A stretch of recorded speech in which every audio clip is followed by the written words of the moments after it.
وعلى من لا نبي بعده وعلى آله وصحbihi wa man wala. Bapak Ibu para jamaah yang dimuliakan Allah, mudah-mudahan segala ilmu dan amal kita selalu mendapat ridhonya Allah. Mudah-mudahan kita dan keluarga besar kita hidup di dalam rahmat dan perlindungan Allah. Mudah-mudahan semua arwah kita yang ada di alam kuburnya diselamatkan Allah dari siksa dan azab kuburnya. Dan mudah-mudahan kita semua diberikan Allah husnul khatimah. Amin ya rabbal alamin. Alhamdulillah. Bapak Ibu yang dimuliakan Allah, kalau tidak salah terakhir saya kesini kita membahas bagaimana menyikapi perbedaan di antara umat Islam, dan kita memberikan kronologisnya, sejarah bagaimana munculnya perbedaan di antara umat Islam, yang mudah-mudahan kita tidak lagi menjadi korban dari orang-orang yang punya kepentingan. Ya, jadi kalimat yang sering diulang-ulang, kita adalah korban dari orang-orang yang punya ilmu tapi punya kepentingan. Jadi kita yang tidak punya ilmu, kita adalah korban. Ngaku atau ya, kita adalah korban. Wah ya, keras jawabnya ya. Kita adalah korban. Itu bukan saya ya, situ aja saya. Bapak dan Ibu yang dimuliakan Allah, pagi ini saya datang membawa satu ayat dari surat Al-Baqarah. Kalau tidak salah ayat 34. Surat Al-Baqarah. Ada yang lain pegang Quran? Bantuan. Namanya juga kiai suka lupa-lupa. Ya, kalau dangdut mah banyak hafalnya. Kalau Quran susah ingatnya. Benar? Apa ayatnya? Wa idh qulna lil malaikati a'udzu billahi minasyaitonir rajim. Wa idh qulna lil malaikati isjudu li adama fasajadu illa iblis aba wastakbara wa kana minal kafirin. Satu ayat. Pada ayat ini Allah Subhanahu wa taala menjelaskan bagaimana iblis dilaknat Allah ketika tidak mau sujud kepada Adam yang diperintahkan oleh Allah. Nah, kalau belajar tafsirnya, yang pertama adalah mengenalkan kita tentang iblis. Iblis ini bukan makhluk yang diciptakan Allah bernama iblis. Allah tidak menciptakan iblis, tetapi yang Allah ciptakan jin. Jadi dalam tafsir, iblis itu asalnya adalah jin, bukan malaikat. Satu. Di antara jin yang diciptakan Allah, dia yang paling mulia. Jadi kedudukan dia ini sama dengan Jibril kalau dari malaikat. Iblis ini dikenal dengan nama Azazil. Nama aslinya dia sebelum dilaknat Allah, dia adalah pimpinan jin yang terbaik, yang paling mulia. Bahkan ribuan tahun sebelum ada Jibril, dia udah ada. Dia udah sujud kepada Allah tanpa ada lupa dan lalainya. Segitu mulianya pimpinan dari makhluk jin. Ketika diciptakan oleh Allah Subhanahu wa taala Nabi Allah Adam alaihissalam, Azazil ini ada bersama malaikat. Di antara seluruh malaikat dia ada di situ. Karena kemuliaan yang diberikan Allah kepadanya, dia berada di antara malaikat. Bahkan kalau kita sebut, dia berteman baik dengan Jibril. Satu ranking sama Jibril. Sama-sama mulianya. Kalau Jibril pimpinan malaikat, dia pimpinan dari makhluk jin. Nah, ketika Allah ciptakan Adam alaihissalam, pelajaran yang kedua adalah menyuruh makhluk malaikat ini sujud kepada Adam. Sujud di sini bukan menyembah, tapi menghormati, memuliakan, mengagungkan makhluk yang diciptakan Allah.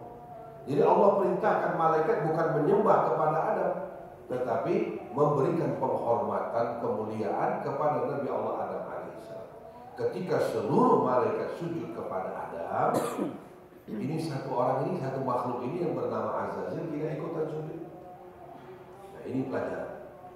Bapak dan Ibu yang dimuliakan Allah, iblis ini tidak dilaknat Allah karena tidak sujud kepada Adam. Bukan itu alasannya. Kenapa sampai dia dilaknat Allah? dalam surat 7 Allah Subhanahu wa taala menjelaskan. Surat 7 surat apa kira-kira? Al-Anfal? Surat yang ke-7. Surat apa kira-kira? Surat pajak. Nggak ngerti saya. Al-Araf. Al-Araf.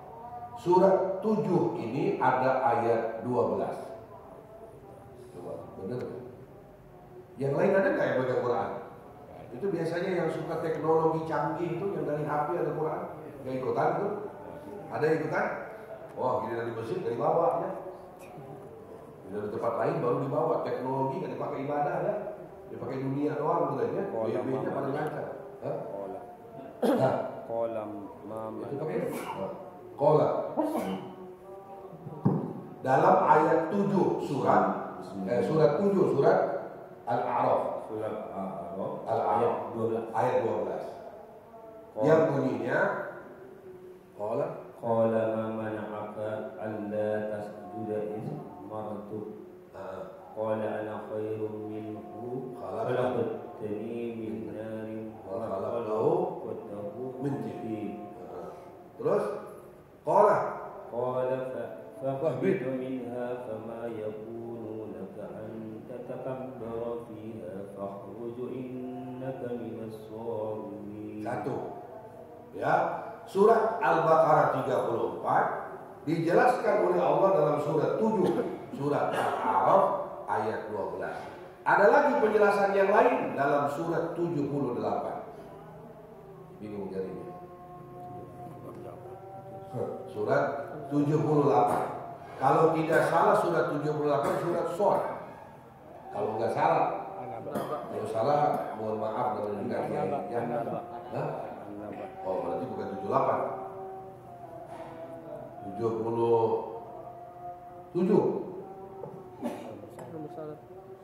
Al-Musalah 77. Musalah. Surat Shad apa?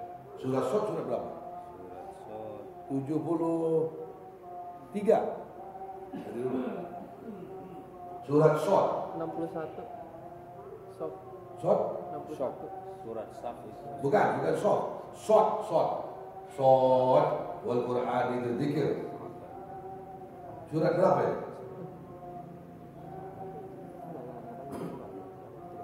Surat Shad. Surat yang berapa? Surat Shad itu dekat-dekat dengan Yasin. Dua surat sesudah Yasin. Yasin, Shafat, Zumar, Shad. 38. Ada? Surat Shad. Surat 38. Ada? Ayat 75.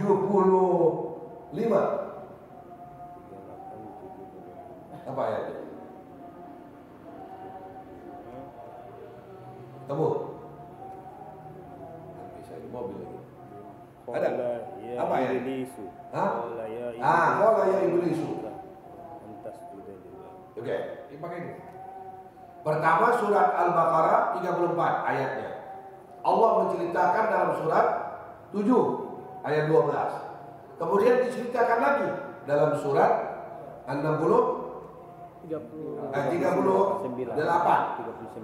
Surat 38. Surat 38. Nah, surat Shad ayatnya ayat 75. 75. Alhamdulillah. Qala ya iblis ma mana'aka an tasjuda lima khalaqtu bi yadayya.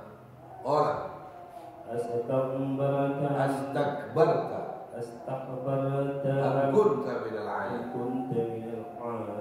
Qala ana khayrun minhu khalaqtani min narin wa khalaqtahu min tin.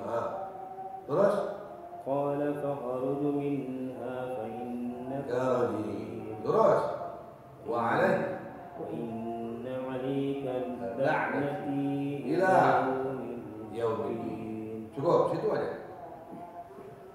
Pertama pelajarannya kita jelaskan bahwa iblis tidak dilaknat Allah karena tidak sujud kepada Adam. Tapi dia dilaknat Allah karena jawabannya ketika ditanya Allah. Jadi ketika dia tidak sujud kepada Adam, tidak langsung dilaknat sama Allah, tidak langsung diusir dari lingkungan malaikat, dipanggil oleh Allah Subhanahu wa taala dan ditanya, "Ya iblis, ma mana'aka an tasjuda id amartuka?" Satu, "Ya iblis, ma mana'aka an tasjuda lima khalaqtu bi yadayya." Jawaban iblis hampir sama. Saya lebih baik dari dia. Saya diciptakan dari api, dia diciptakan dari tanah. Masa saya sujud kepada dia? Nah, jawaban inilah yang kemudian Allah menyatakan, "Fakhruj fa innaka rajim." Keluar engkau dari lingkungan mereka dan engkau aku laknat sampai kiamat. Jadi kenapa iblis dilaknat Allah? Karena jawabannya angkuh, takabur dan sombong. Itulah dalam surat Al-Baqarah, aba wastakbara wa kana minal kafirin. Nah, ini paham kan? Pelajaran kita adalah jawaban iblis menjadi sebab dia dilaknat Allah dan keluar dari lingkungan malaikat. Nah, peristiwa ini adalah ketika iblis datang kepada Nabi.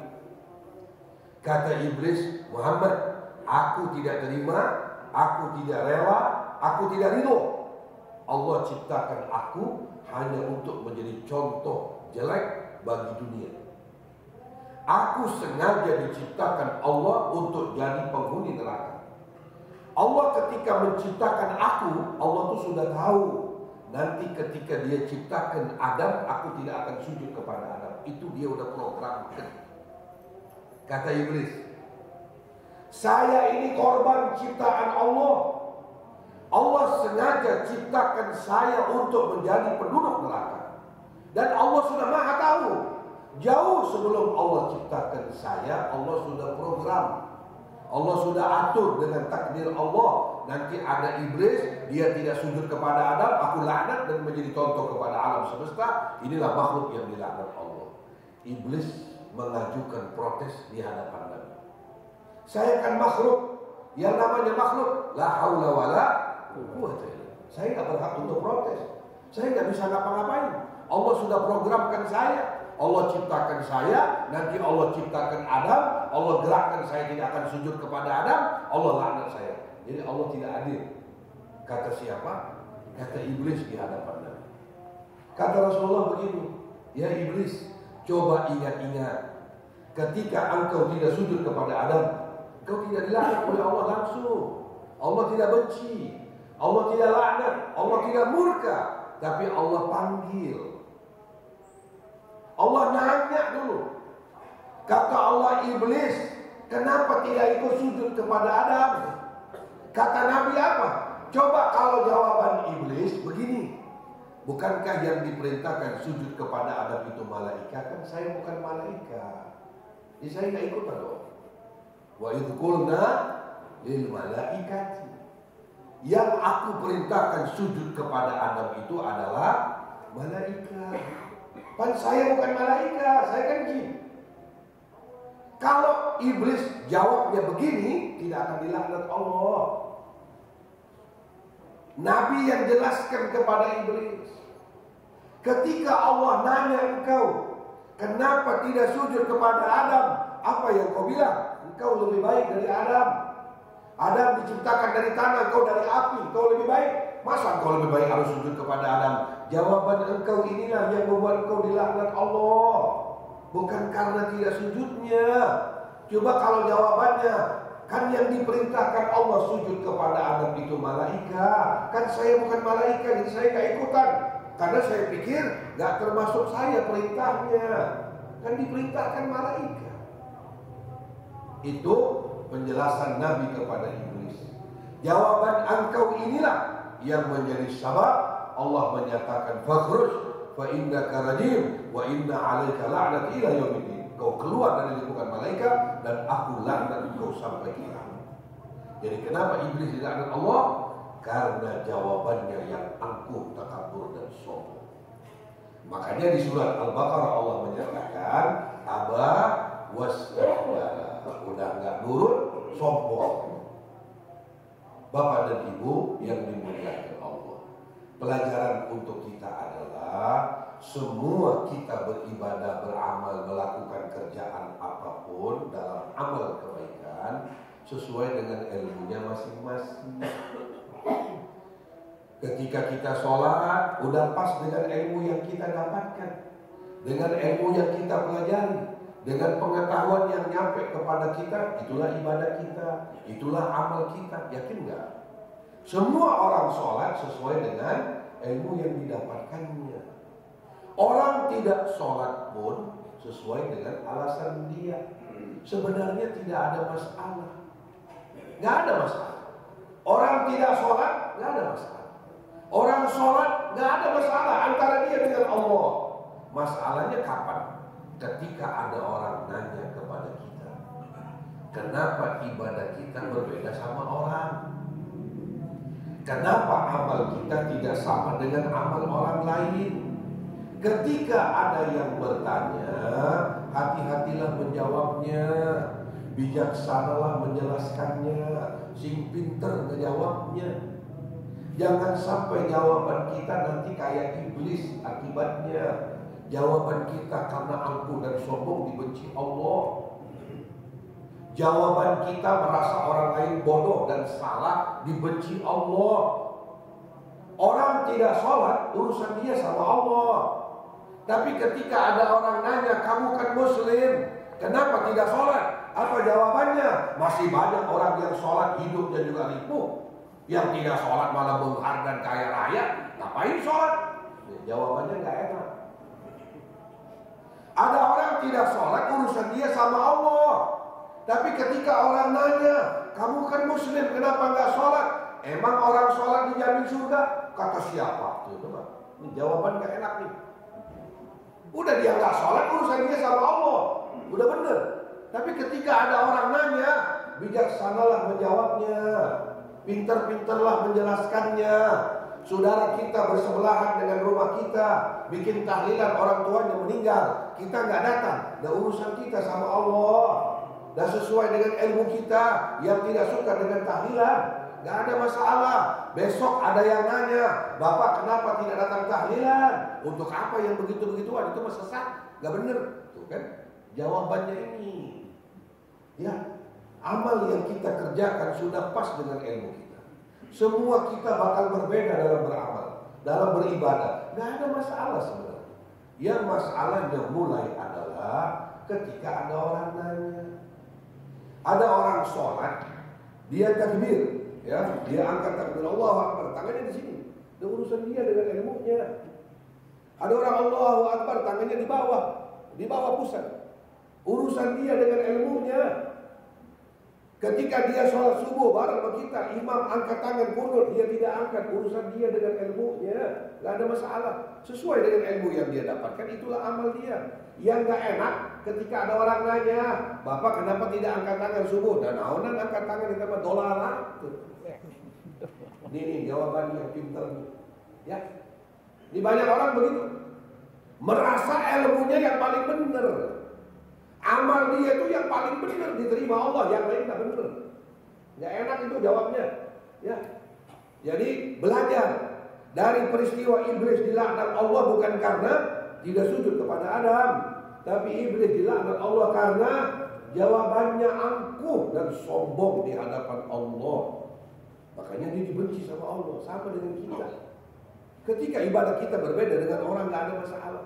Tapi ketika kita menjawab kepada orang sepertinya, orang lain itu sesat, orang lain itu nggak benar, ilmu orang lain itu nggak bisa dipakai, orang lain nggak akan dapat pahala, kau sendiri yang masuk surga, orang lain kontrak di surga, itu gitu. Ya, ini nggak enak ini. Contoh, ya, contoh sederhana.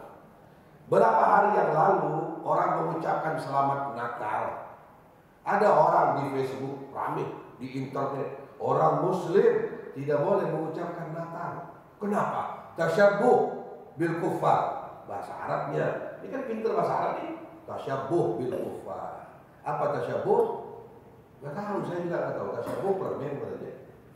Tasyabbuh itu tahu? Permen kali ya. Gaya dia ngomong tasyabbuh bil kuffar. Bawakan dalil Imam Ibnul Qayyim dengan kitabnya. Dan gak masalah. Ketika orang nanya, kenapa Muslim tidak boleh mengucapkan Natal? Jawabannya ini yang gak enak.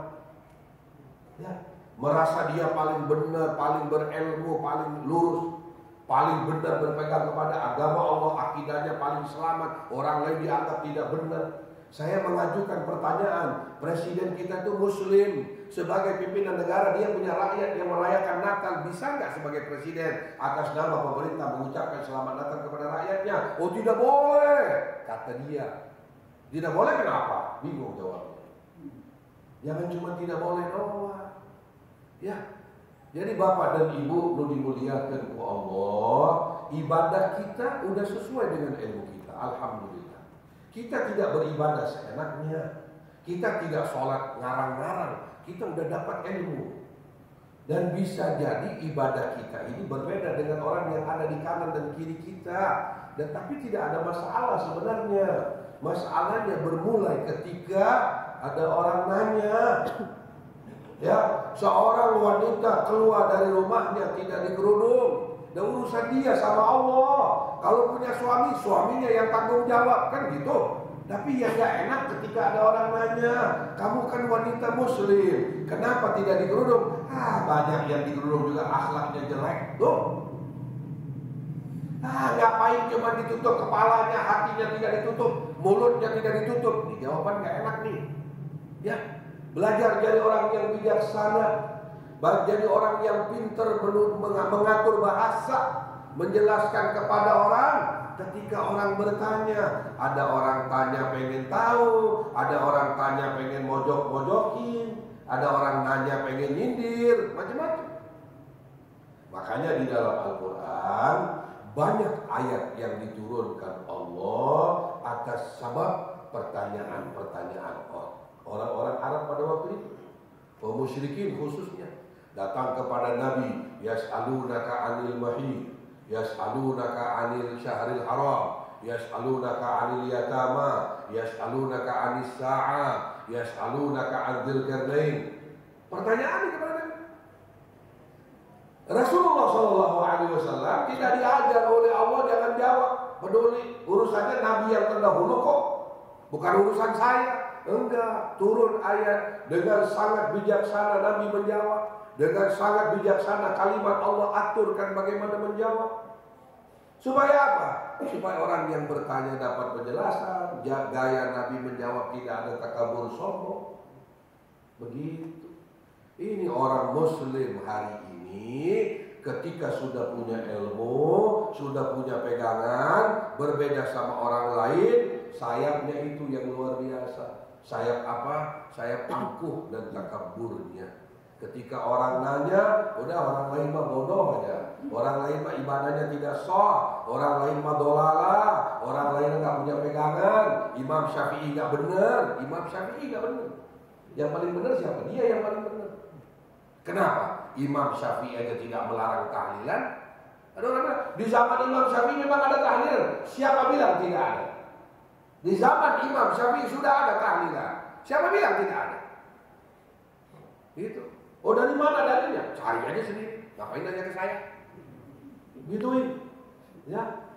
Ada orang nanya ke saya, mana dalil dan kitab ulama yang membolehkan mengucapkan Natal? Saya bilang, giliran kitab yang bilang tidak boleh bisa nyari ya. Kitab yang bilang boleh nanya ke saya, nyari aja sendiri. Ngerti bahasanya? Untuk menyalahkan orang, rajin dia cari dalilnya. Ketika orang lain bilang boleh, dia bingung. Karena apa? Kitabnya aja belum dibaca sama dia. Nanya kita lagi, mana dalilnya? Nyari sendiri. Gituin. Ya, giliran kitab yang menyalah-nyalahkan orang paling banyak dia kumpulkan. Kitab yang membela orang lain nggak ada di dia. Malah nanya, mana kitabnya? Nyari sendiri. Gituin. Sayang. Orang Muslim beribadah udah sesuai dengan ilmunya. Orang Muslim beramal sudah sesuai dengan guru dan pengajiannya. Nggak ada masalah. Hati-hatilah kalau ada orang nanya. Bijaksanalah menjawab ketika ada yang nanya. Gunakanlah bahasa-bahasa yang tidak merendahkan orang, menghukum orang, mengvonis orang. Terlalu banyak.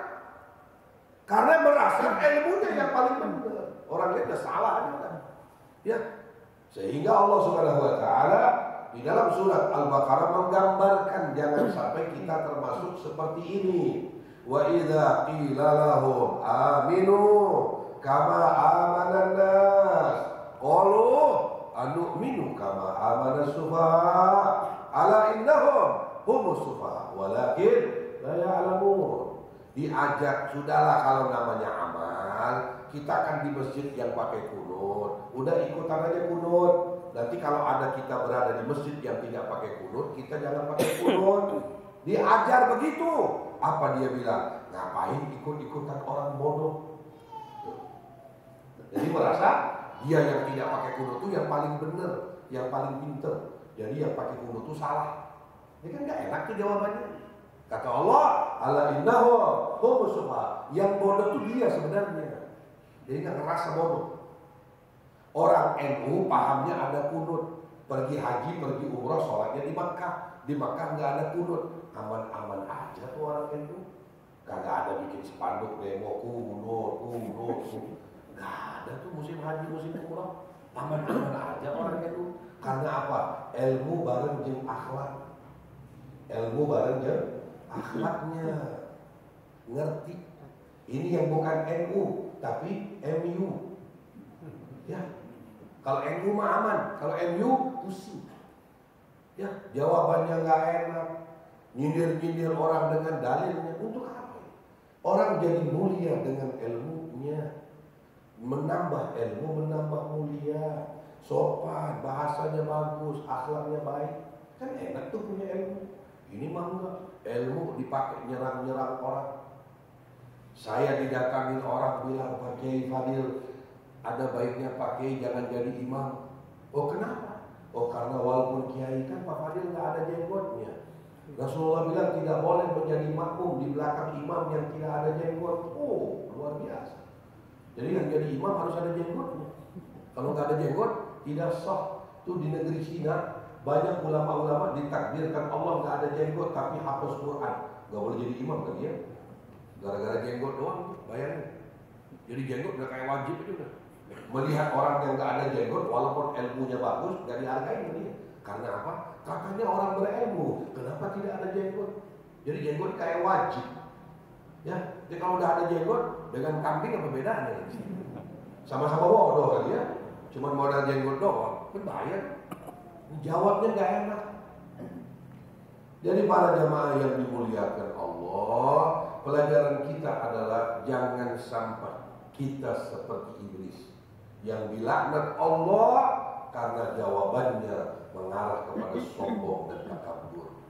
Ya, kita tidak pergi haji, itu urusan kita. Apapun itu alasannya kita sama Allah. Kita mampu tidak pergi haji, ada orang nanya kenapa belum berangkat haji? Banyak yang pulang haji juga nggak benar. Saya menanti aja lah. Ya, sieun teu barek gitu kata orang Sunda. Begitu jawabannya, nggak enak. Kau tidak sholat urusan kau sama Allah. Kau tidak datang tahlilan tetangga kau urusan kau sama Allah. Kau pasti punya dalil, kau punya ilmu, nggak ada masalah. Besok orang nanya kenapa kau tidak hadir tahlilan, jawaban kau harus bijaksana, harus pintar menjelaskan, jangan menyinggung orang, menyalahkan orang, merasa benar sendiri. Nggak enak itu. Ya, itulah pelajaran kita. Ketika Allah Subhanahu wa taala memanggil iblis dan Allah nanya dulu, "Ma mana'aka an tasjuda id amartuka?" Apa dia bilang? Ana khairu minhu. Saya lebih baik dari dia. Khalaqtani min nar wa khalaqtahu min tin. Kau ciptakan aku dari api dan dia dari tanah. Masa aku sujud kepada dia? Ya, sama dengan kita. Ya, ketika kita tidak ikutan orang berkumpul ada baca tahlil, baca yasin bareng-bareng di masjid, kita nggak ikutan, nggak masalah. Besok orang nanya, itu hari Kamis ada baca yasin di masjid, ngapain yang begituan? Tidak ada contoh dari Nabi, nggak akan dapat pahala. Tuh, nggak akan dapat pahala. Yang dapat pahala apa? Yang nonton TV di rumah, dapat pahala. Yang ngaji nggak dapat pahala. Yang nonton di rumah udah dapat pahala. Aneh. Na'udzubillah min dzalik. Itulah pelajaran. Di mana di dalam Al-Quran banyak sekali ayat-ayat Allah orang bertanya kepada Nabi SAW, pertanyaan yang tidak pantas, yang tidak seharusnya, tetap Allah turunkan wahyu. Bagaimana bijaksana Rasulullah menjelaskannya. Sama dengan Isra wal Mi'raj. Nabi sudah jelaskan Isra wal Mi'raj, malah ada orang nanya yang di luar akal. Bilang, Muhammad, kalau benar engkau sudah masuk Masjidil Aqsa, berapa pintu yang ada di Masjidil Aqsa? Siapa yang punya kerjaan masuk masjid hitung pintu? Iya, logikanya gitu. Mana ada orang masuk masjid hitung pintu? Tapi ada yang nanya. Allah datangkan visual, layar besar di hadapan Nabi. Dan Nabi jelaskan. Sudah Nabi jelaskan yang lebih aneh. Ada yang bilang, benar jawaban kau. Berarti ada yang hitung. Nanya lagi jendela Masjid Aqsa berapa? Dijawab Nabi, sodata ya Rasulullah, benar jawaban kau. Ini nggak ada kerjaan ngehitung jendela pintu. Sama dengan kita. Orang melihat amal kita. Kita sholat asyhadu an la ilaha illallah wa asyhadu anna Muhammad Rasulullah. Ada orang sampai akhir, tangannya goyang terus sampai dia beri salam. Ada orang cuma sebentar. Ada orang diputer-puter jarinya. Nggak ada masalah, ada urusan dia sama ilmunya.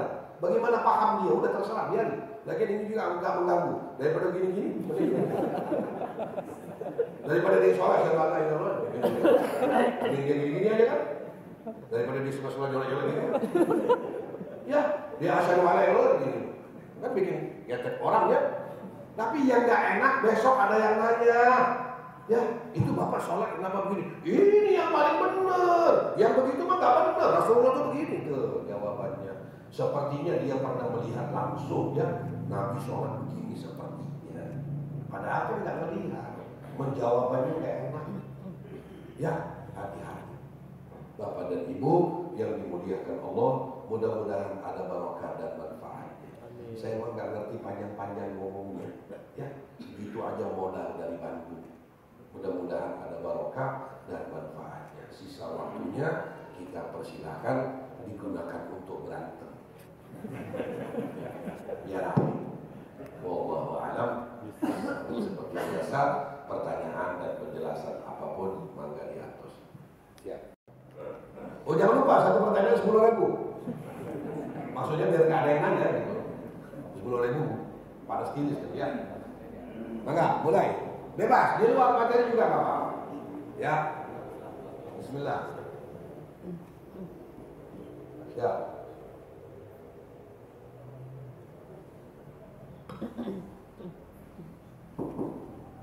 Bismillahirrahmanirrahim. Assalamualaikum warahmatullahi wabarakatuh. Waalaikumsalam warahmatullahi wabarakatuh.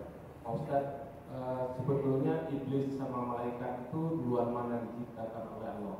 Yang kedua, memang kalau pemahaman beragama ini ya masing-masing ya sesuai dengan ilmunya. Tapi kan ada yang lebih benarnya gitu. Apakah kita tidak wajib mencari yang terbaik? Lebih benar. Betul, betul. Assalamualaikum warahmatullahi wabarakatuh. Kalau di dalam tafsir Al-Quran dijelaskan bahwa jin lebih dahulu diciptakan oleh Allah sebelum malaikat. Ya, karena iblis ini dalam riwayatnya sebagai Azazil, pimpinan dari jin, beliau itu sudah ribuan tahun. Bahkan ada tafsir menyebut 40.000 tahun dia sudah beribadah kepada Allah sebelum ada Jibril. Rankingnya saking mulianya dan tidak pernah lalai. Ya, jadi ketika Allah ciptakan malaikat, dia bareng dengan malaikat sama mendapat kemuliaan seperti malaikat. Padahal dia jin. Jadi kalau dalam urutan tafsirnya adalah makhluk jin lebih dahulu sebelum malaikat. Satu. Kedua, dalam surat Al-Ahzab menjadi dalil. Inna aradna al-amanata 'ala as-samawati wal ardi wal jibal fa'abaina an yahmilnaha wa ashfaqna minha wa 'amalaha insan. Ada tawaran dari Allah supaya menjadi khalifah di muka bumi itu dari makhluk selain manusia tadinya, yaitu ada jin.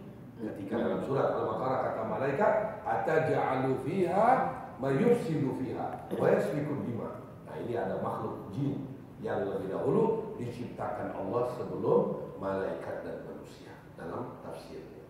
Kalau ada pendapat menyatakan, oh malaikat lebih dahulu, ya nggak apa-apa lah. Ya, perbedaan pendapat itu tidak menjadi masalah. Cuman lebih banyak ayat mengarah kepada jin lebih dahulu yang diciptakan oleh Allah. Kemudian menjadi dalil yang berikutnya surat Ar-Rahman. Ya, ketika Allah menyatakan khalaqal insana min salsalin kal fakhar wa khalaqal janna min marijin min nar. Fa bi ayyi ala'i rabbikuma tukadziban. Itu juga menjadi dalil bahwa lebih dahulu diciptakan Allah jin sebelum malaikat. Wallahu a'lam. Yang kedua menarik. Kalau kita belajar agama, yang namanya amal, yang namanya ibadah, mencari yang lebih benar. Wah, pasti sangat kita setuju. Ya, bahkan Allah Subhanahu wa taala di dalam surat Al-Mulk mengajak kita itu adalah liyabluwakum ayyukum ahsanu amala. Kalau kita beramal, cari yang lebih baik, yang terbaik, yang paling baik. Kalau kita punya ilmu, ilmu yang benar, yang terbenar, yang terbaik, yang paling baik. Udah benar tuh, pahamnya udah bagus. Masalahnya adalah ini yang paling benar. Kata siapa? Nah, ini problemnya di situ. Ya, saya contoh. Sahih Al-Bukhari, kitab hadis Bukhari, menurut mayoritas ulama dunia, afdalul kutub ba'dal Quran. Itu kalimat ulama-ulama. Sahih Bukhari ini kitab yang paling afdal sesudah Quran. Kitab yang terbaik sesudah Quran. Kitab yang paling baik sesudah Quran. Itu Sahih Al-Bukhari. Hari ini ada kelompok orang muslim menolak 100% Sahih Al-Bukhari. Dan dia punya dalil hadis Bukhari itu tidak benar. Jadi kalau kita punya pilihan, mana yang lebih benar, mana yang lebih baik, menurut siapa? Kalau menurut Allah dan Rasul, pasti yang terbaik. Tapi kalau menurut ulama, semua pendapat ulama itu baik. Nah, ini susah. Dua contoh yang kedua, Ihya Ulumuddin Imam Al-Ghazali radhiyallahu anhu. 900 tahun yang lalu beliau sudah menghasilkan karya yang luar biasa dan dipakai oleh dunia. Ihya Ulumuddin sudah diterjemahkan kepada beberapa bahasa, antaranya bahasa Inggris, bahasa Perancis, bahasa Mandarin. Ihya Ulumuddin. Hari ini ada kelompok muslim menolak total Ihya Ulumuddin dan tidak diakui. Bahkan membongkar hadis-hadis dalam Ihya Ulumuddin yang dianggap tidak sahih. Nah, jangan sampai kita jadi korban. Jangan sampai kita jadi jangan tidur main belum tidur ya. Jangan jadi korban intelektual orang yang berkepentingan. Cara dia membahas, dia doktrin kita. Mana yang lebih benar? Menurut siapa? Satu. Contoh yang ketiga, Sayyidina Abu Bakar As-Siddiq radhiyallahu anhu, khalifah pertama. Sayyidina Abu Bakar As-Siddiq, mertuanya Rasulullah.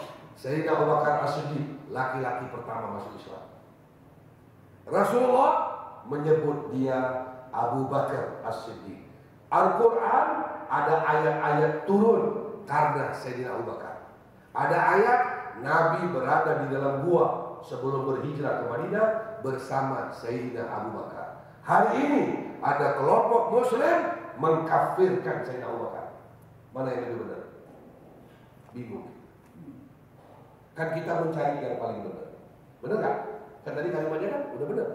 Kalau belajar tuh cari yang benar, yang lebih benar, yang lebih baik. Bagus, udah sangat setuju. Saya juga setuju. Cuman kata siapa? Menurut siapa ini yang terbaik? Nah, ini yang problem. Masalah kita di sini. Itu aja. Bijaksana mendapatkan ilmu untuk menjelaskan kepada orang, bukan memperbandingkan yang ada di saya itu yang terbaik. Mudah-mudahan yang ada di kita itu yang terbaik. Mudah-mudahan aja. Kenapa mudah-mudahan? Hasilnya nanti di akhirat. Berdiri di hadapan Allah, ikhlas tidak ikhlas, urusan kita dengan Allah. Kalau haji kita diterima Allah atau tidak, nggak bisa ngomong di dunia. Nanti kalau masuk surga, oh benar hajinya diterima Allah. Kalau nggak masuk surga, nasib tinggal tutup muka lari, biar orang nggak lihat. bisa. Semua orang akan lihat. Ya, jadi bapak dan ibu, masalahnya bukan mencari yang paling benar, mencari yang benar. Ya, yang benar. Nah, itu sudah tiga. Ya, jangan cari yang benar, yang benar. Nah, gitu. Benar.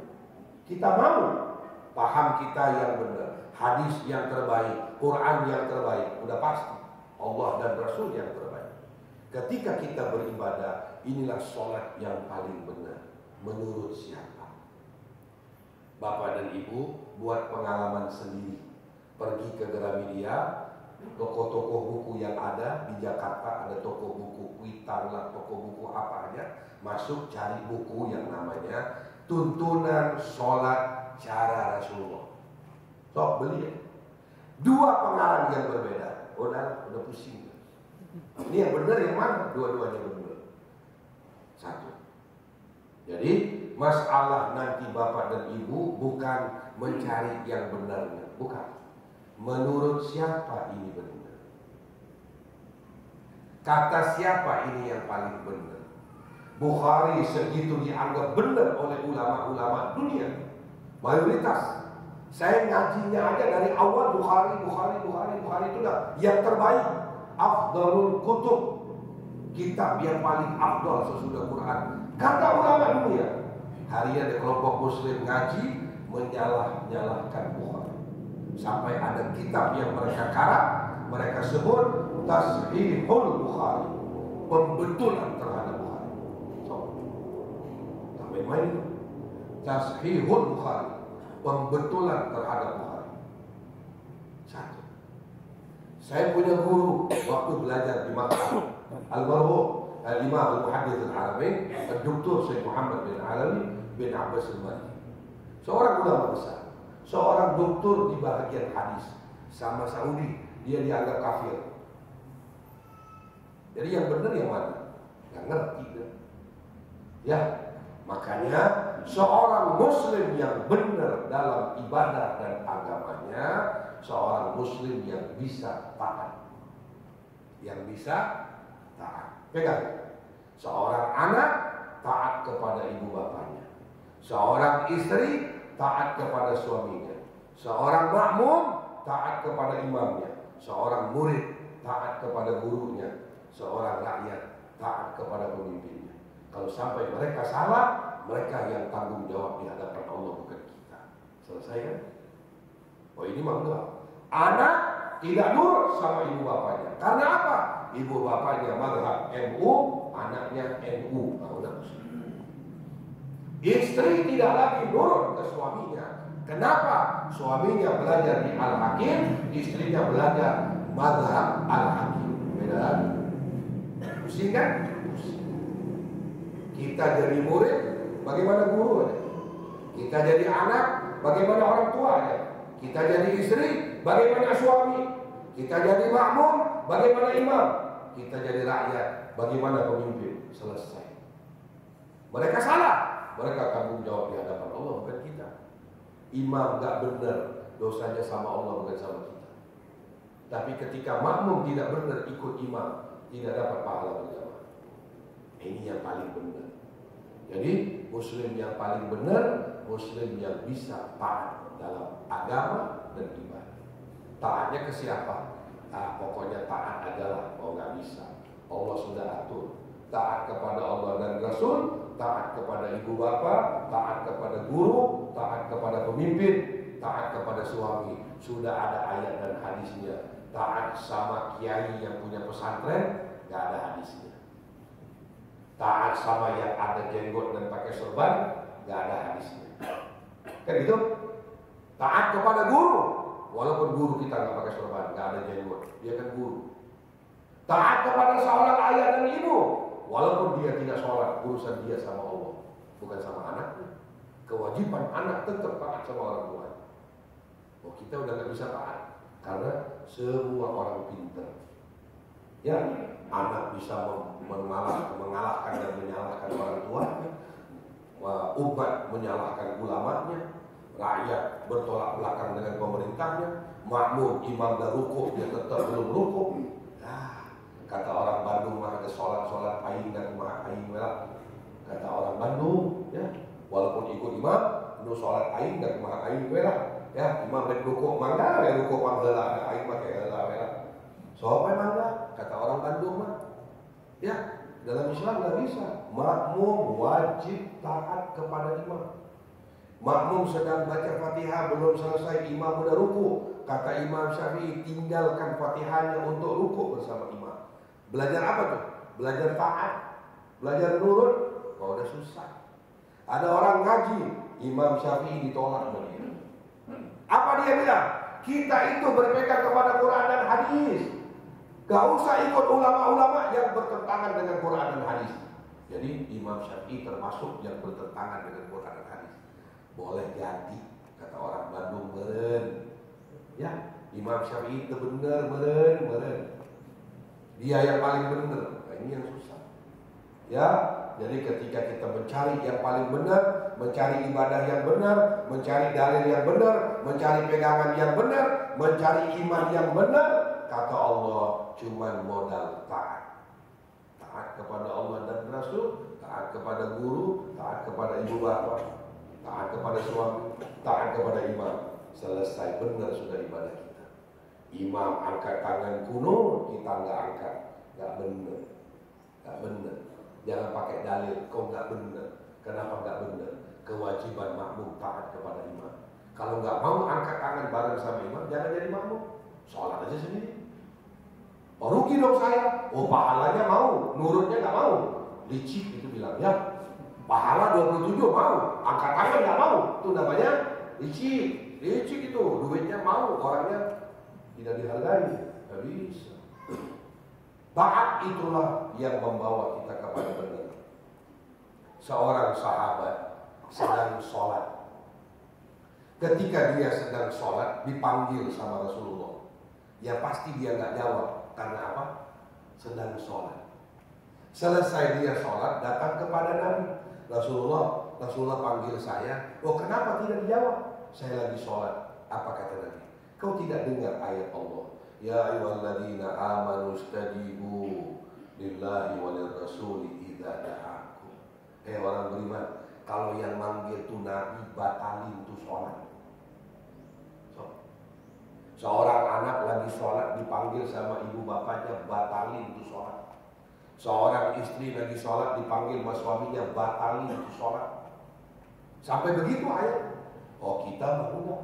Istri lagi sholat dipanggil sama suaminya, kan nggak jawab tuh, nggak jawab lagi sholat. Begitu selesai sholat, now dan mama, wahai batur tersolat, tak dibentak-bentak si suami. Itu mah orang Bandung, bukan orang BSD. Orang Bandung, orang BSD mah alhamdulillah lebih parah. Kali. Saya mau ceritakan orang Bandung, ya, ibu-ibu yang lagi sholat dipanggil sama suaminya kan nggak bisa ngejawab, lagi sholat. Udah selesai sholat, apalah dia bentak-bentak. Apaan panggil orang bersolat, sibuk baik, itu dimarahin. Padahal baru selesai sholat, mau dapat pahala gimana? Ya, yang pusing siapa? Malaikat. Kasihan tuh malaikat pusing. Mau dikasih pahala sholatnya, bentak-bentak ke suami. Gak dikasih pahala, kasihan udah sholat. Bingung. Makanya banyak malaikat tuh mengundurkan diri. Pusing ngurus orang Bandung kayaknya. Ya, orang BSD mah enggak, alhamdulillah. Saya mau ceritakan orang Bandung. Ya, karena orang BSD alhamdulillah lebih parah. Wallahu a'lam.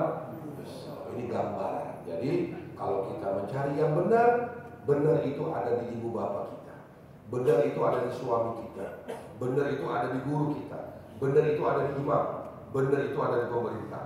Selesai. Jadilah orang mulia hanya dengan taat. Wallahu a'lam. Terus.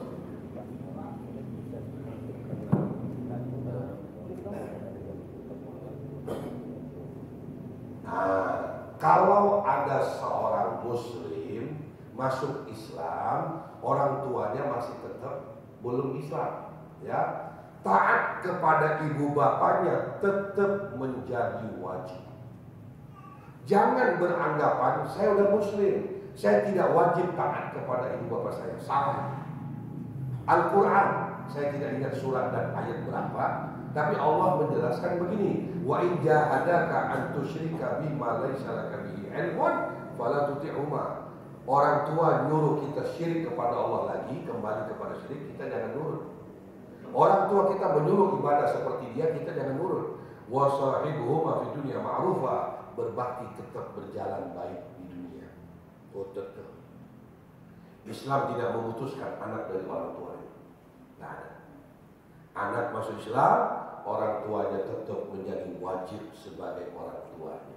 Karena kalau nanti orang tuanya meninggal sebagai non-muslim, dia sebagai anak masuk dalam hadis Nabi, waladun soleh yad'ullah, anak soleh mendoakan orang tuanya. Diterima Allah atau tidak dengan pusing. Sebagai anak boleh mendoakan orang tuanya, tidak dilarang. Ya, kalau ada orang yang bilang tidak boleh mendoakan orang tua yang meninggal tidak muslim, itu Nabi Ibrahim. Itu syariat Nabi Ibrahim. Ayatnya sudah dimansuhkan oleh Allah. Ayatnya masih ada, hukumnya tidak berlaku. Kata Rasulullah, anak yang muslim boleh mendoakan ibu bapaknya walaupun non muslim. Umat Nabi beda lagi. Itu ayat yang melarang Nabi Ibrahim, bukan Nabi Muhammad. Jadi jangan salah. Ya, kalau ada teman kita, tetangga kita, sahabat kita sudah jadi muslim, orang tuanya tetap non muslim, dia tetap wajib berbakti kepada ibu bapaknya selama tidak dalam hal ibadah yang menyimpang dari Islam. Perintah yang dilarang oleh Allah itu tidak boleh. Tapi lainnya tetap datang rumahnya, orang tua butuh dia datang untuk hantar ke rumah sakit, dijenguk dia sakit, tetap wajib. Sampai dia meninggal tetap wajib datang, tidak ikut ritual ibadahnya. Itulah anak yang soleh sebagai muslim, tidak membedakan dan tidak memutuskan dengan orang tuanya. Ya, Allah. Terus. Siap. Assalamualaikum. Waalaikumsalam warahmatullahi wabarakatuh. Pak Ustaz, ini dalam rangka mencari yang paling benar juga nih Pak. Siap. Walaupun ini udah diulang-ulang berkali-kali.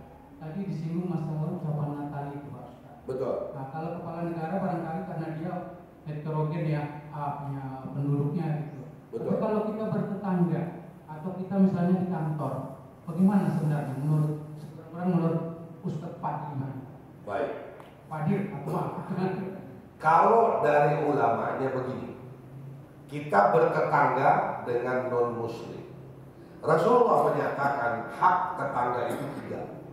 Ada tetangga, dia muslim, dia masih famili sama kita. 3. Ya. Nah, jadi kelompok pertama itu tetangga kita, dia muslim dan dia masih ada kaitan keluarga sama kita. Ya, ipar, mertua atau keluarga dan sebagainya. Ya. Tapi ada tetangga kelompok yang kedua, dia bukan famili kita, tapi dia muslim dan dia tetangga kita, dia punya 2 hak. Tapi ada satu lagi kelompok ketiga kata Nabi, dia bukan muslim, dia bukan keluarga kita, tapi dia tetangga kita. Oh, tetap punya hak dan kewajiban. Apa di antaranya? Ketika mereka berbahagia, kita ikut mengucapkan bahagia. Ketika dia berduka, kita turut mengucapkan sabar dan dalam dukanya. Tetap. Karena tetangga. Jadi kalau alasannya tetangga masih dibenarkan oleh ulama dan boleh. Pimpinan kepada bawahan, bawahan kepada pimpinan, boleh. Sebagai RW setempat, saya datang kepada warga yang ada di tempat saya di bawah penjagaan saya atau di bawah RW saya, itu ada rakyat yang melaksanakan Natal. Atas nama pemerintah daerah saya datang mengucapkan Natal, tidak ada masalah. Yang tidak boleh nanya sama anak kita, mau kemana kau? Pesta Natal sama teman-teman. Nggak boleh. Nggak boleh menghadiri pesta Natal, tidak boleh. Mengucapkan tidak ada masalah. Anak kita ikutan pesta Natal, sibuk ikutan jual atribut Natal anak kita.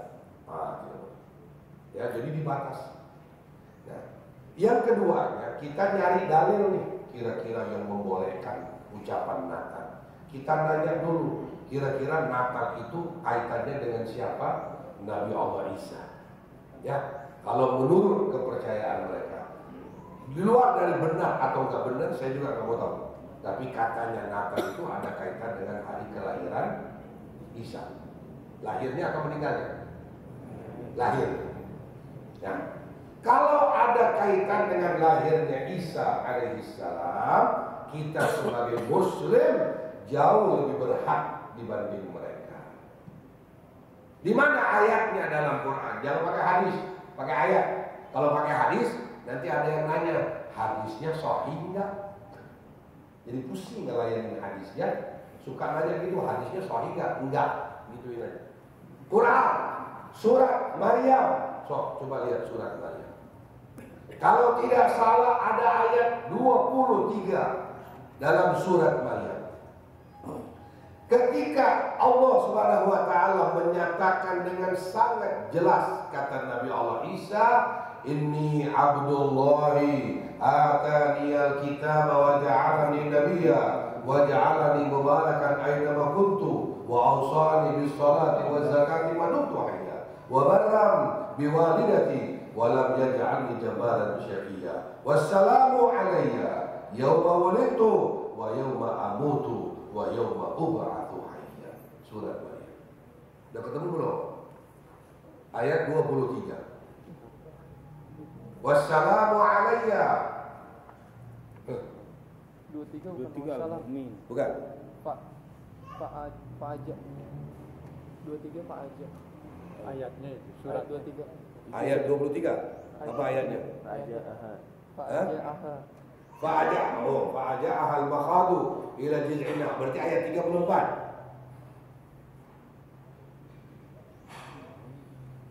Tiga, 32, 34 coba. Zalika 34. Zalika Isa bin Maryam. Ayat berapa itu? 34. Berarti 33. Fa'aja ahal makhadu ila jiz'ina allati qalat ya laitani mitu qabla hadha wa kuntu nasiyan mansiyya. Ya kan? Manadaha min tahti allata. Betul. Terus. Wassalamu alayya yawma wulidtu wa yawma amutu wa yawma ub'atsu hayya. Dzalika Isa bin Maryam. Qaulul haqqi alladzi fihi yamtarun. Ya, ada itu. Ayat berapa? Wassalamu alayya. Wassalam 33 ayat 33. So lihat artinya di situ. Kalau memang Natal ada kaitan dengan lahirnya Isa, mengucapkan selamat atas lahirnya Isa, nah ini ayatnya. Orang Muslim pakai ini ayat. Boleh nggak kamu ucapkan selamat kepada Natal? Boleh, karena ini ayatnya. Gitu ya. Apa ayatnya? Ayat 33. Wassalamu alaikum. Artinya nih. Pakai itu. Pegang nih. Wassalamu alaikum. Artinya. Bismillahirrahmanirrahim. Dan kesejahteraan semoga dilimpahkan kepadaku pada hari kelahiranku, pada hari wafatku, dan pada hari aku dibangkitkan. Apalagi itu? Quran, bukan hadis. Itulah sejahtera, salam sejahtera atasku pada hari aku dilahirkan, pada hari aku diwafatkan, dan pada hari aku dibangkitkan. Kata siapa? Kata Allah. Wassalamu alayya yawma wulidtu wa yawma amutu wa yawma ub'atsu hayya. Dzalika Isa bin Maryam. Quran mengucapkan selamat kepada Isa atas lahirnya. Siapa yang mengucapkan selamat? Allah. Orang Muslim tidak boleh mengucapkan selamat Natal. Kata siapa? Kata orang yang kurang menemukan kitab. Itu. Ya. Jadi oleh para ulama dijelaskan bahwa bukan cuma boleh dan tidak bolehnya, alasannya itu yang dijelaskan oleh para ulama. Pemimpin untuk rakyatnya. Anak yang sudah Muslim, orang tuanya masih Natal, ucapin. Gak ada masalah. Yang masalahnya adalah ini anak-anak muda, mungkin anak-anak kita, mungkin anak tetangga kita, anak-anak SMA dan kuliah yang ada di negara kita meramaikan pesta Natal bersama teman-temannya yang non-Muslim. Nah, ini tidak boleh. Ini tidak boleh. Ya. Kalau ada orang berdalil, dalilnya begini: dengan mengucapkan selamat Natal, Anda mengakui kesesatan agama mereka. Bilang sama dia, demi Allah, tidak ada sedikit pun di hati seorang Muslim ketika mengucapkan Natal untuk maksud mengakui agamanya. Demi Allah tidak ada. Yakin tuh? Cuma mengucapkan Natal sebagai hablum minan nas. Selesai. Hablum minan nas.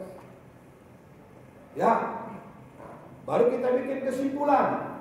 Ketika ada orang senang dengan pendapat ulama yang menyatakan tidak boleh, silahkan, jangan memaksa orang lain. Ketika kita senang dengan pendapat yang menyatakan boleh, silahkan, jangan memaksa yang tidak boleh. Masing-masing jalan. Kan aman tuh? Aman. Jadi mana yang benar? Yang benar menurut dia dengan ilmunya. Yang benar menurut dia dengan gurunya, orang tuanya. Selesai. Ya, pemerintah menyatakan tanggal 1 Ramadan hari Selasa. Kalau masih ada yang hari Rabu, demi Allah puasanya tidak sah. Gitu. Kenapa? Karena tidak taat kepada pemerintah, ibadah tidak diterima Allah. Oh, siapa yang berani ngomong itu? Nggak akan berani. Itu ustadz yang nongol di TV aja nggak berani ngomong itu. Untung saya nggak nongol di TV ya, makanya berani ngomong itu.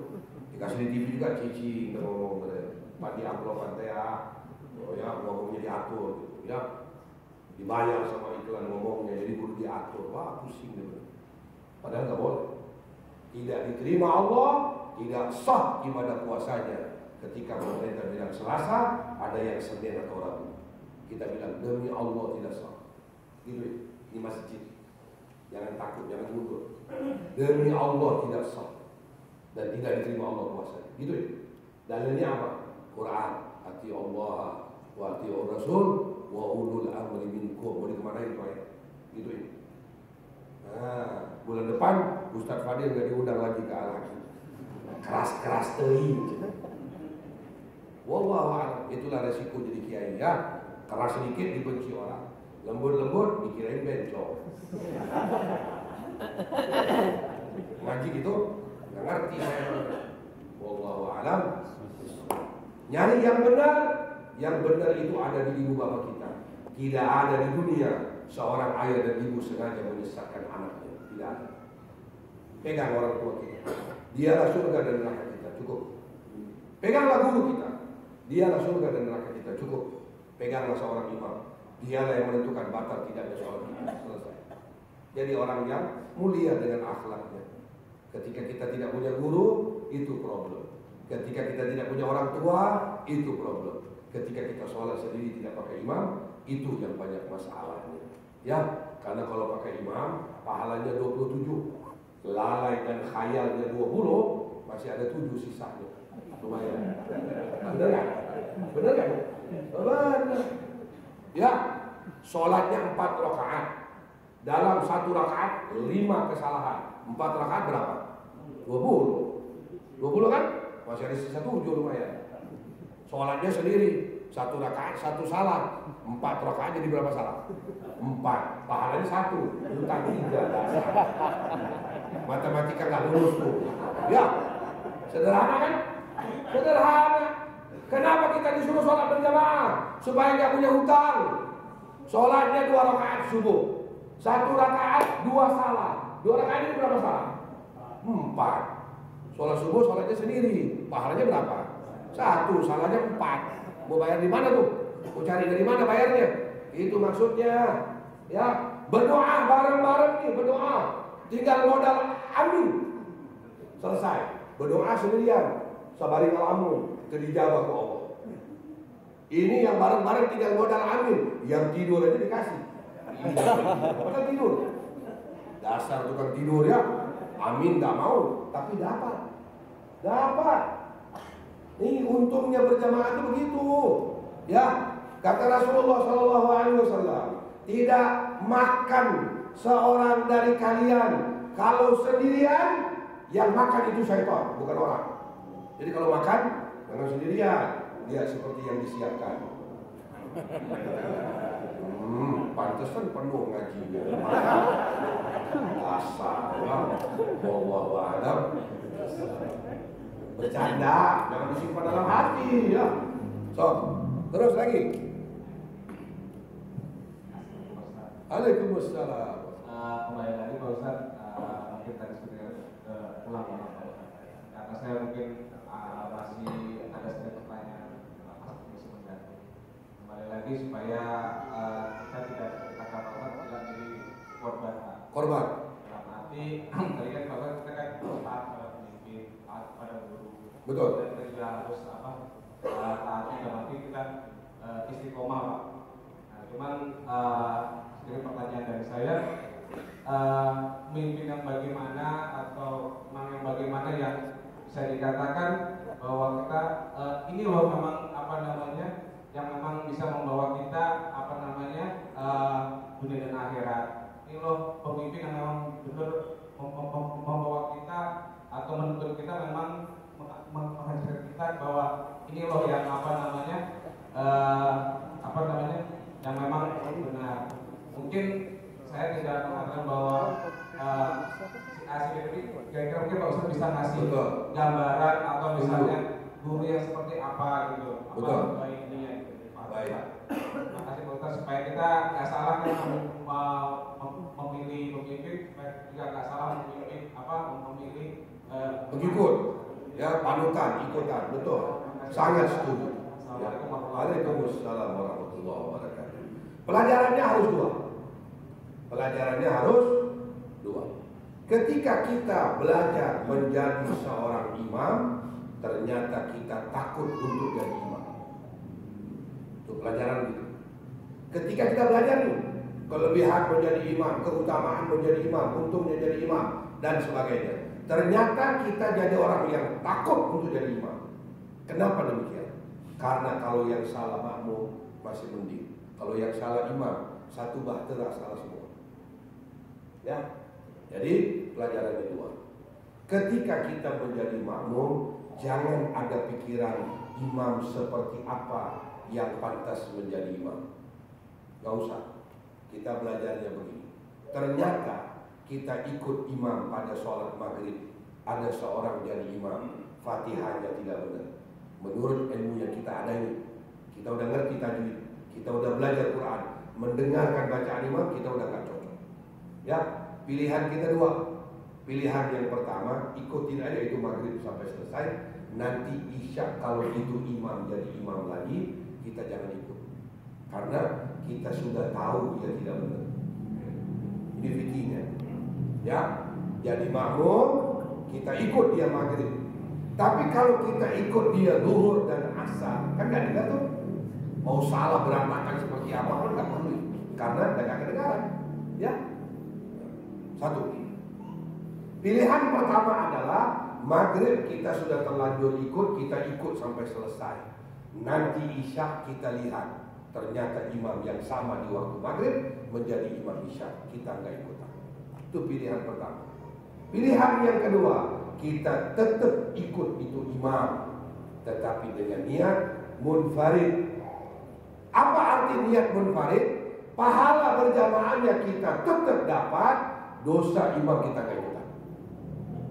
Orang berilmu itu begitu, ya. Daripada sholat sendiri, ikutin aja itu berjamaah. Lagian kalau imam nggak benar, dosanya bukan ke saya, ke Allah. Pelajarannya. Jadi fikih memberi dua pilihan. Pilihan pertama, sudah terlanjur ikut di maghrib, isya jangan ikut.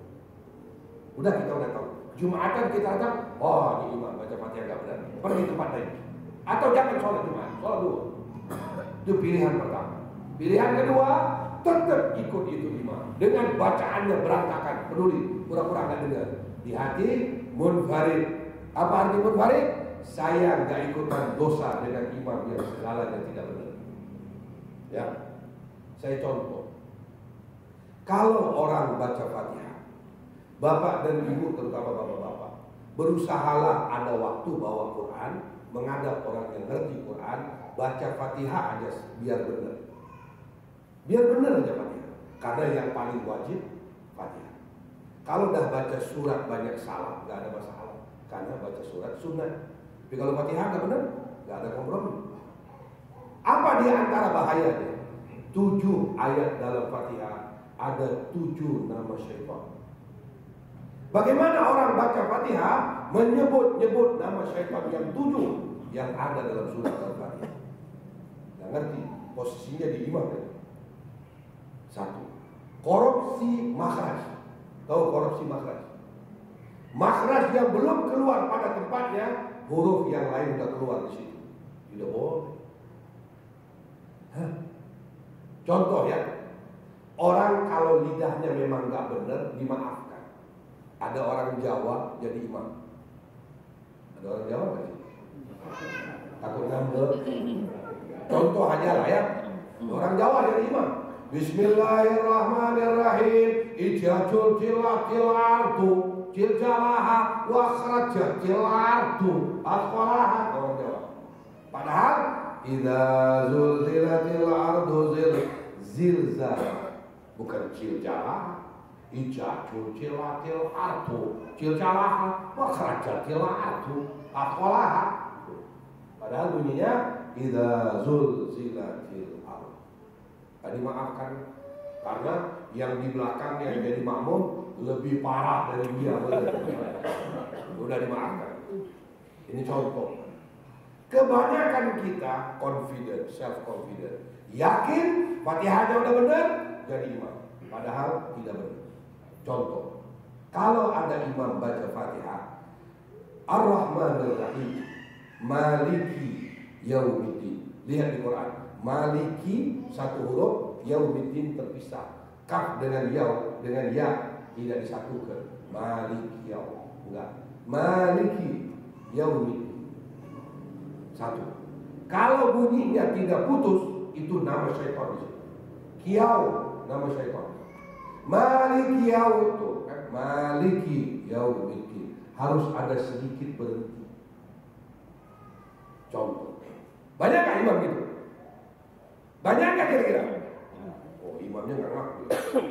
Ini ada yang suka jadi imam ya? Oh, jangan-jangan gua termasuk. Ar-Rahmanir Rahim, Maliki Yaumiddin, bukan Maliki Yaumiddin. Ini imam gimana nih? Maliki Yaw, Kiyaw itu nama syaitan. Satu. Iyyaka na'budu wa iyyaka nasta'in. Iyyaka satu huruf, na'budu satu kalimat. Pisah. Kaf dengan nun boleh disambung, tapi di Quran tidak disambung. Kenapa? Kalau disambung jadi nama syaitan kana dan kanas. Iyyaka na'budu wa iyyaka nasta'in. Pisah. Iyyaka sesungguhnya engkau, bukan iyyaka na'budu wa iyyaka nasta'in. Kaf dengan nun disambung jadi nama syaitan. Imam Ar-Rahmanir Rahim, Maliki Yaumiddin, Iyyaka na'budu. Tuh, confident aja dia, self confident, yakin dia benar. Malu dong. Ya, makanya kata Imam Syafi'i, kalau ada orang Arab yang lain tidak boleh jadi imam, tidak sah. Tuh, kenapa? Karena Quran bahasa Arab. Yang menyebutnya dengan benar, dan pasti orang Arab lagi lah. Ya lah. Ini bukan merendahkan orang lain. Dan memang begitu adanya. Ngomong Inggris, orang Sunda, ketahuan jengkolnya. Oh, yang ngomong Inggris boleh, beda lah. Ya beda. Jadi harus dihargai. Kalau ada orang Arab, yang lain tidak boleh jadi imam. Ah, Arabnya bagaimana dulu? Kalau Arabnya memang gak benar gimana? Tuh. Bukan soal Arabnya gak benar, Fatihahnya udah paling benar. Kalah kita. Umpamanya. Malikiyau satu. Iyyaka na'budu dua, wa iyyaka nasta'in. Ihdinas siratal mustaqim. Ya ada shin di situ. Yang ada ihdinas siratal mustaqim. Siratal ladzina ada imam siratal ladzina. Allazina dengan alladzina. Berbeda. Siratal ladzina an'amta 'alaihim ghairil bukan gairil maghdubi.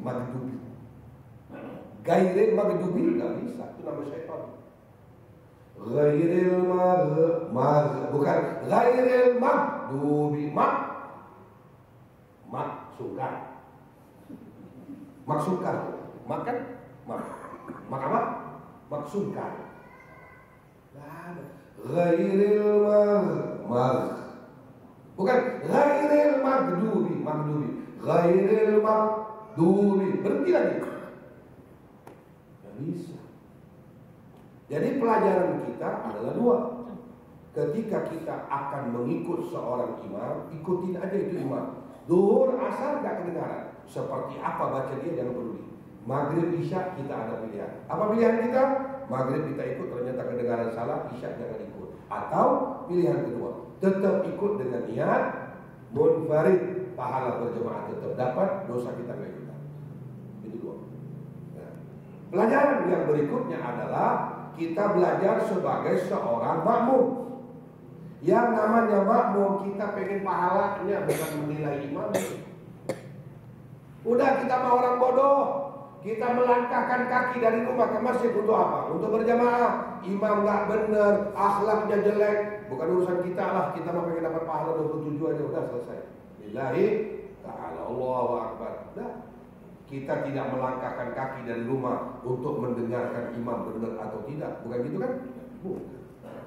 Udah. Dua, sama dengan seorang istri.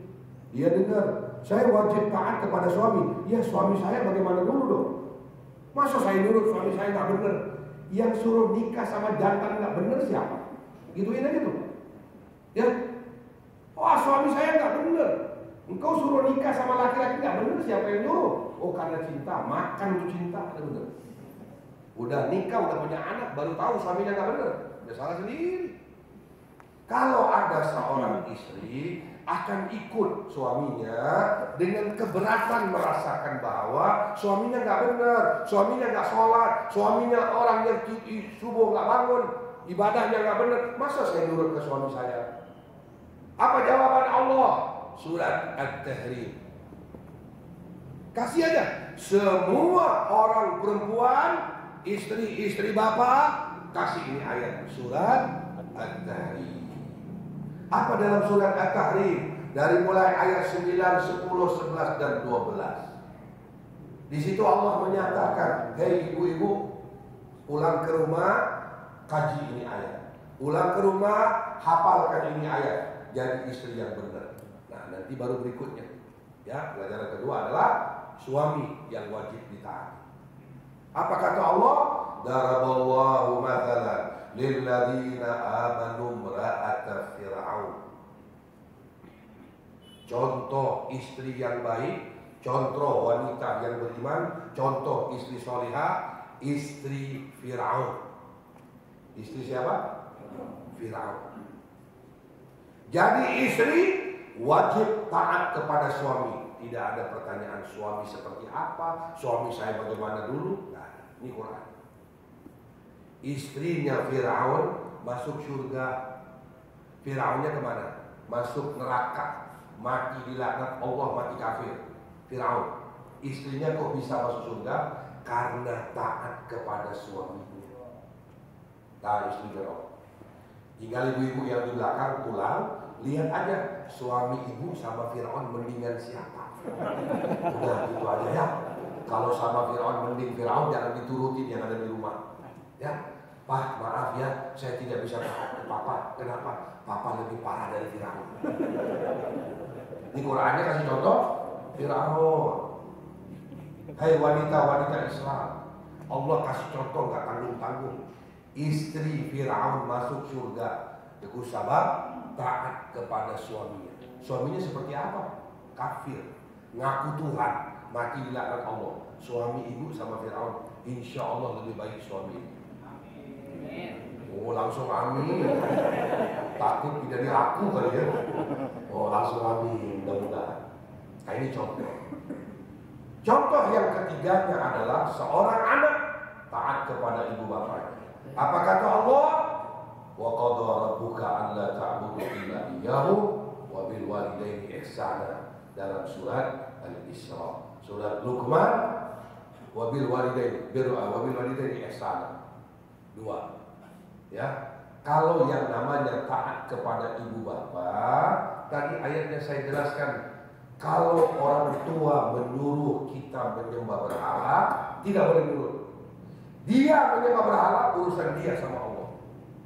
Anak tetap wajib taat kepada orang tua. Baru masuk terakhir, pemimpin kita nggak benar, bukan urusan kita. Posisi kita adalah wajib taat kepada pemimpin selama dia jadi pemimpin. Kalau dia nggak benar, periode sudah selesai, jangan diangkat lagi. Ya, satu. Yang menarik begini. Sayyidina Ali radhiyallahu anhu wa karamallahu wajhahu didatangi oleh rakyatnya. Apa kata orang? Ya Abul Hasan, wahai Sayyidina Ali, wahai Khalifah, kenapa zaman pemerintahan engkau berantakan dan kacau, banyak peperangan, banyak kekacauan. Tidak seperti pemerintahan Sayyidina Abu Bakar, aman-aman aja. Orang ngomong gitu di hadapan Sayyidina Ali, "Hei Amirul Mukminin, kami lihat zaman kau jadi khalifah berantakan, perang di mana-mana, permusuhan, kebencian. Tidak seperti zaman Sayyidina Abu Bakar." Apa jawab Sayyidina Ali? Waktu Sayyidina Abu Bakar jadi khalifah, rakyatnya saya, Sayyidina Umar, Sayyidina Utsman. Sekarang saya jadi khalifah, rakyatnya kalian. Nah, Sayyidina Ali jawab gitu. Ngerti? Jawabannya ngerti? Ngerti. Pemerintah nggak benar karena apa? Kita yang nggak benar. Yang ngangkat dia siapa? Dan aku. Ada seorang yang ngangkat, dia terbalik cici. Kata orang Bandung, ya lempar batu, sembunyi tangan. Nggak bisa. Dia tidak jadi pemimpin kalau tidak diangkat oleh rakyatnya, benar nggak? Terus rakyat kapan mengaku salahnya? Oh nggak ada. Rakyat mengaku salah itu nggak ada. Terus saya pemerintah salah. Nggak bisa. Kata Nabi SAW, sebagaimana tertulis oleh kitab Imam Hasan al-Banna dalam hadis yang sahih. Kata Rasulullah SAW, kalau kamu tidak sejalan dengan pemerintah kalian, fala tufariquhum, jangan berpecah dari dia. Ikuti aja sampai periodenya selesai. Jangan diangkat lagi. Ternyata angkat lagi yang lain lebih parah. Nasib benar. Golput tidak boleh. Colok semua nggak boleh. Milih bagaimana hati nurani adalah. Ya, makanya kalau hati nurani, ya hati nurani rakyat. Ya, nomor 10. Kampanye kali. Bahaya tuh. Ya, hati nurani rakyat nomor 10, jangan lupa. Kampanye sekalian, ya, nggak boleh. Nah, ini bicara dari hati. Kita wajib taat kepada ibu bapa. Istri wajib taat kepada suami. Rakyat wajib taat kepada pemimpin. Makmum wajib taat kepada imam. Tidak ada pelajaran yang seperti apa yang kita taati. Tidak ada. Jangan belajar pemimpin seperti apa yang harus kita turut. Imam seperti apa yang wajib kita taat. Bukan itu pelajaran. Ketika dia diangkat menjadi imam, kalaupun bukan kita yang angkat, kita adalah makmum di antara orang banyak. Kata Rasulullah, tidak sah sholat berjamaah yang dipimpin oleh imam yang tidak disukai oleh jamaahnya. Itu kalau yang jadi imam. Jangan merasa hafal Quran, merasa bisa jadi imam. Nanya dulu orang banyak senang nggak? Kalau orang banyak tidak senang, tidak boleh, tidak sah itu jadi imam. Begitu. Ya, jadi Muslim yang baik bukan karena berhadapan dengan orang lain. Muslim yang baik bukan karena membalas kebaikan orang yang baik, bukan. Kita adalah Muslim yang baik. Saya taat sama pemerintah, saya taat sama ibu bapak saya taat sama ulama. Bukan, ulamanya harus benar dong. Ulamanya harus yang akhlaknya bagus dong. Pemerintah yang bukan koruptor dong. Bukan begitu. Bukan, tidak ada itu. Ya, ketika kita merasa tidak cocok sama dia, dalam hal-hal yang kita tidak cocok, kita jangan ikutan. Tapi dalam urusan fatwa menteri agama, wajib tidak ada pilihan. Perintah seorang ayah dan ibu, wajib tidak ada pilihan. Bapaknya tukang mabok, anaknya nggak usah ikut jadi tukang mabok. Bapaknya bandar narkoba, anaknya jangan ikutan jadi bandar narkoba. Paling minta-minta dikit, biar gratis. Kan bapaknya bandar. Ya, Islam itu indah. Jadi orang baik bukan karena berhadapan dengan orang baik. Menjadi istri solihah bukan karena suaminya orang baik. Memang dia harus jadi istri solihah. Surganya di suaminya, bukan lihat dulu bagaimana suaminya. Tak ada. Menjadi makmum yang baik taat kepada imam. Kata Imam Syafi'i, tidak rukuk bersama imam tidak dapat pahala berjamaah. Lebih dahulu bergerak dari imam tidak dapat pahala berjamaah. Terlambat dari imam tidak dapat pahala berjamaah. Makmum kerjanya apa? Taat kepada imam. Bukan imam yang bagaimana dulu. Kadang-kadang kita jadi imam juga pusing. Kita baca yang panjang di belakang, aduh di panjang-panjang teh imam teh. Kita cepat, aduh cepat-cepat teh imam teh makmum. Jadi ternyata yang paling cerewet makmum ternyata ya. Dapat imam yang bacanya panjang di komplain. Dapat imam yang gerakannya cepat juga dikomplain. Maunya apa sih? Sholat masing-masing, ya sholat masing-masing. Bingung. Jadi imam baca surat yang panjang, ada ngomong. Baca surat yang pendek, ngomong. Cepat rukuknya, diomongin. Lama rukuknya, ada yang sampai pusing kepalanya. Kelamaan rukuknya. Ini imammu.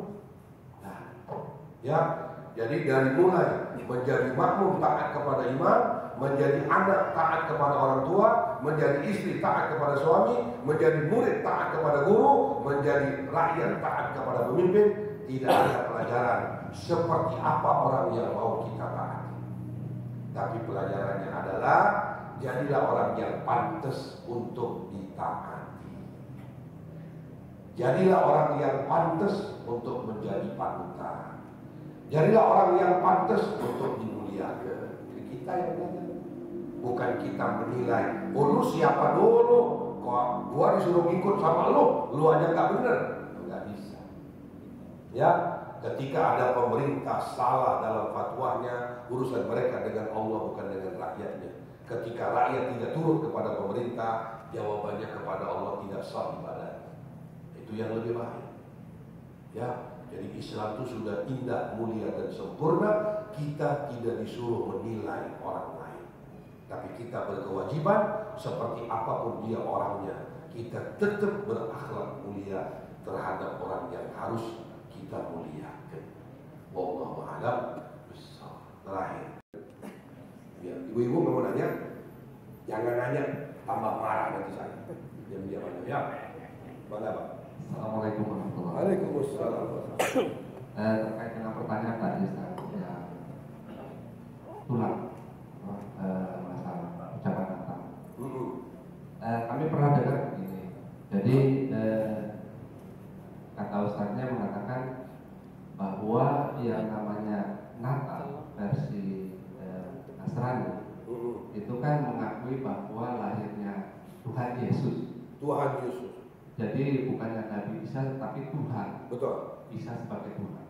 Oke. Sementara kalau kita kan kelahiran Nabi Isa itu memang sebagai Nabi. Betul. Dan Rasul. Nabi sebagai Nabi di Palestina. Itu satu. Dan yang kedua, Nabi Isa juga kan lahirnya di Palestina, bukannya di Eropa gitu ya, yang banyak pohon-pohon Natal dan saljunya gitu. Oke, betul. Nah, sehingga ini kan suatu dua persepsi yang berbeda. Di mana satu sebagai akidah meyakini bahwa kelahiran Nabi Isa itu sebagai kelahirannya Tuhan. Di mana kita mengakui kelahiran Nabi Isa sebagai Nabi. Betul. Nah, jadi dengan posisinya sebagai akidah ini, apakah masih tetap boleh kita menciptakan mengucapkan selamat Natal itu? Gitu? Betul. Itu yang ingin kami sampaikan. Baik. Terima kasih. Assalamualaikum warahmatullahi wabarakatuh. Waalaikumsalam warahmatullahi. Pegangan pertama, yang melarang mengucapkan Natal itu bukan Quran secara tegas, bukan hadis secara langsung. Itu pegangan pertama. Kenapa demikian? Ketika Quran atau hadis melarang terang-terangan, ulama tidak pernah berbeda. Tidak pernah.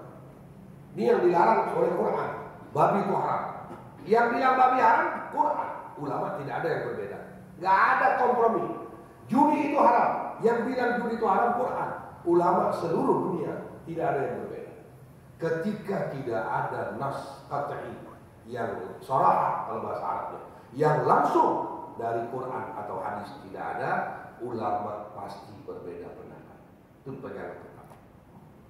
Maka pegangan kedua, mana yang cocok dengan kita pegang, mana yang berbeda dengan kita hargai. Karena yang ngomong juga ulama bukan orang sembarangan. Jadi enak ilmunya. Karena kita tahu pegangan pertama adalah sesuatu yang dengan tegas dilarang oleh Allah dan Rasul, ulama tidak pernah berbeda. Jadi mengucapkan selamat Natal itu adalah perbedaan pendapat di antara ulama. Kita jangan jadi korban. Ambil dua-duanya. Ternyata kita lebih logika masuk di kita, oh saya tidak ucapin Natal. Ya udah kita jangan ucapin Natal. Ketika ada orang yang ucapin Natal, lu jangan ucapin Natal dong, iman lu gak bener. Jangan gitu. Ya, jangan gitu. Karena argumen dua-dua kelompok ulama ini harus didengar. Pertama, berpegang kepada hadis Nabi innamal a'malu binniyat. Ketika orang mengucapkan Natal tidak sedikit pun niat di hatinya mengakui kebenaran agama mereka, menyetujui kesesatan akidah mereka, nggak ada. Hanya sebatas ucapan selamat untuk seseorang, yang tetangga, yang rakyat, yang bawahan, yang atasan, dan sebagainya. Murni sebagai ucapan doa. Kalau bahasa Inggris, compliment wish.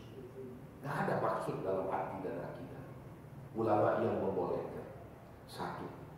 Yang keduanya, kita mengucapkan Natal itu untuk meluruskan pendapat mereka bahwa yang mereka akui sebagai Tuhan bagi kita itu bukan Tuhan, kelahiran Nabi, bukan kelahiran Tuhan. Kita ingin meluruskan mereka, makanya kita pakai ucapan selamat Natal. Dua. Ketiga, menghapus fitnah. Ketika ada ucapan Lebaran kita, mereka datang ucapkan selamat Lebaran. Giliran Natal mereka, kita nggak ucapin. Kalau mereka nanya, aduh maaf ya, saya teh muslim pengen masuk surga. Ya, saya nggak mau masuk neraka sama Yesus. Mana jawabnya gitu ya? Rasanya enak. Nah ini contoh. Jadi lebih kepada hablum minanas dan dasarnya adalah innamal a'malu binniyat yang membolehkan. Yang tidak membolehkan dengan segala penjelasan mereka, dan saya pun tidak hafal apa alasan mereka yang menyatakan tidak boleh. Antara lain adalah mereka melihat adanya pengakuan tentang kesesatan akidah mereka, sama dengan mengakui kesesatan agama mereka. Ya terserah, ya terserah. Kita jadi orang berilmu, kita udah pegang dengan satu. Apa yang kita pegang? Saya tidak mengucapkan Natal. Anak istri saya tidak boleh mengucapkan Natal. Ya udah kita pegang. Tetangga kita ucapin Natal, kita jangan marah. Contoh. Orang non-muslim memberi salam kepada muslim. Masih banyak hari ini orang nanya, bagaimana saya menjawab salam dari non-muslim? Ada orang bilang, oh nggak boleh jawab, dia kan non-muslim. Dengar nggak? Bapak kira-kira dengar nggak jawabannya? Oh tidak boleh jawab. Orang non-muslim beri salam kepada kita, kita tidak boleh jawab. Kata siapa tidak boleh jawab? Quran yang menjawab. Ketika ada orang non-muslim memberi salam kepada Nabi, apa jawab Nabi? Turun ayat Allah, Assalamu ala manittaba'al huda. Kita juga nggak hafal, alhamdulillah. Muslim. Nah ada apa? Nggak tahu. Nggak ngaji kalian. Padahal jawabannya ada. Orang non-muslim, Assalamualaikum, Assalamu ala manittaba'al huda. Yang akan timbul masalah adalah, kenapa kamu jawab salam saya beda sama si Anu? Ditanya dia. Padahal itulah jawaban Quran yang alhamdulillah kita sebagai muslim kita pun nggak hafal. Padahal jawabannya ada di Quran. Bukan jangan dijawab, bukan tidak boleh dijawab. Jawabannya ada di Quran. Cuma kita yang nggak hafal. Orang non muslim, Assalamualaikum, Assalamu ala manittaba'al huda. Si muslim dengar, kok beda lu jawab ke gua sama lu jawab sama teman-teman lu? Nah, baru kita jelasin. Satu, kata ulama, ada orang non-muslim, Assalamualaikum. Kita cuma bilang, salam. Tidak ada, waalaikumsalam. Salam. Udah. Kalau pakai assalam, tidak boleh untuk dia. Waalaikumsalam, tidak boleh untuk dia. Tapi kalau cuma salam, boleh untuk dia. Itu non-muslim, Assalamualaikum. Salam. Jadi kalau ada orang muslim tidak sholat, beri salam, kita jawab salam. Nah, kenapa pendek? Maneh tara sholat. Ya harusnya gitu. Karena orang tidak sholat sama dengan kafir ya. Kafir. Kenapa kita waalaikumsalam? Gak usah salah. Kenapa pendek-pendek? Orang tidak sholat sama dengan orang kafir, tahu? Gitu. Jawabannya pendek aja, salah. Udah. Nah, jadi mengucapkan Natal, mengadakan perayaan ulang tahun, meramaikan Valentine dan sebagainya adalah perbedaan pendapat di antara ulama. Bijaksanalah memilih dan menghargai yang satunya. Karena bukan Quran dan hadis yang secara tegas melarang. Jangan berantem, ya. Kita dan keluarga pegang, ulama yang menyatakan tidak boleh. Ya udah kita pegang untuk keluarga. Tetangga dan teman jangan diajak, biarin mereka. Ya, itu lebih bijaksana. Wallahu a'lam bishawab. Siap. Nah, ini bayarnya lebih. Saya permintaan khusus.